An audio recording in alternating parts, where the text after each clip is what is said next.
Hello दोस्तों। तो 2022 और 2023 में मध्यकालीन भारत में 6 क्वेश्चन यूपीएससी द्वारा पूछे गए थे, जो कि हम इस वीडियो में सॉल्व करेंगे। ठीक है, तो पहले क्वेश्चन की बात कर लेते हैं। पहला क्वेश्चन था निम्नलिखित साम्राज्यों पर विचार कीजिए। ठीक है, तो नंबर पहला है होयसल, दूसरा है गहड़वाल, तीसरा है काकतीय और चौथा है यादव। तो उपयुक्त में से कितने साम्राज्यों ने अपने राज आद्य 8वीं शताब्दी ईस्वी में स्थापित किए? तो ऑप्शन देख सकते हैं आप। ठीक है, केवल एक, केवल दो, केवल तीन, किसी ने नहीं। तो ये रही इसकी व्याख्या। और व्याख्या देखो, होयसल की है, गहड़वाल की है और काकतीय की है। ठीक है, तो व्याख्या के अनुसार जो सही आंसर है इसका वो है डी, किसी ने नहीं। समझ गए? तो चलिए दूसरे प्रश्न की बात कर लेते हैं। तो दूसरा प्रश्न है विजयनगर साम्राज्य में इनमें से किस एक शासक ने तुंगभद्रा नदी पर एक विशाल बांध निर्मित किया और नदी से राजधानी नगर तक कई किलोमीटर लंबी एक नहर और कुल्य का निर्माण किया? ठीक है, तो ए है देवराय पंत प्रथम, बी है मल्लिकार्जुन, सी है वीर विजय और डी है विरूपाक्ष।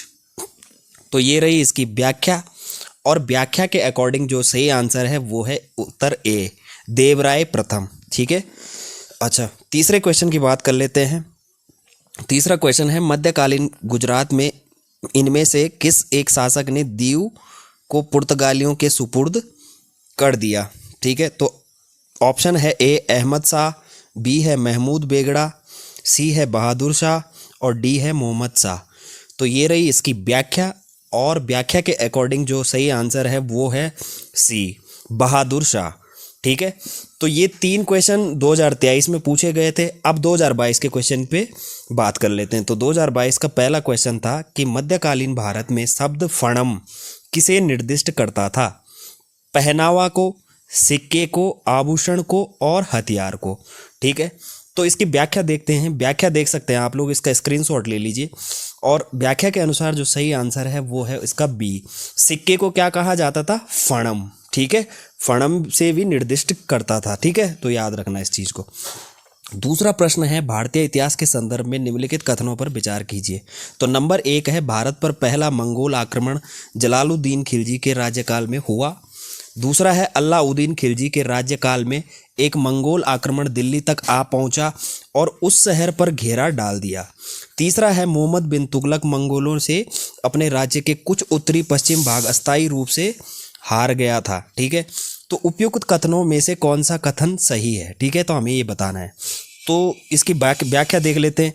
तो ये रही इसकी व्याख्या, और व्याख्या के अनुसार जो है इसका जो आंसर है वो है बी। ठीक है, केवल दो जो है, और दो कौन कौन से हैं वो आप लोग देख सकते हैं कथन। ठीक है, वो मैंने व्याख्या में बता दिए। तो आंसर है इसका बी।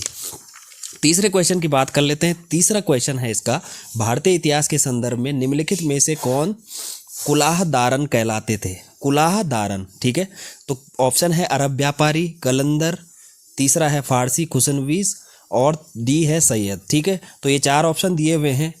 पहले इसकी व्याख्या देख लेते हैं। तो व्याख्या आप लोग देख लीजिए, पढ़ लीजिए। सही आंसर व्याख्या के अनुसार है डी, सैयद। ठीक है, तो सैयद क्या था? कुलाह दारान भी कहलाते थे। ठीक है, तो ये 6 क्वेश्चन 2022-23 में आए थे, जो कि आप लोगों के लिए बहुत ही इंपॉर्टेंट, महत्वपूर्ण हो सकते हैं 24 के लिए। आप लोग इनकी प्रैक्टिस करिए।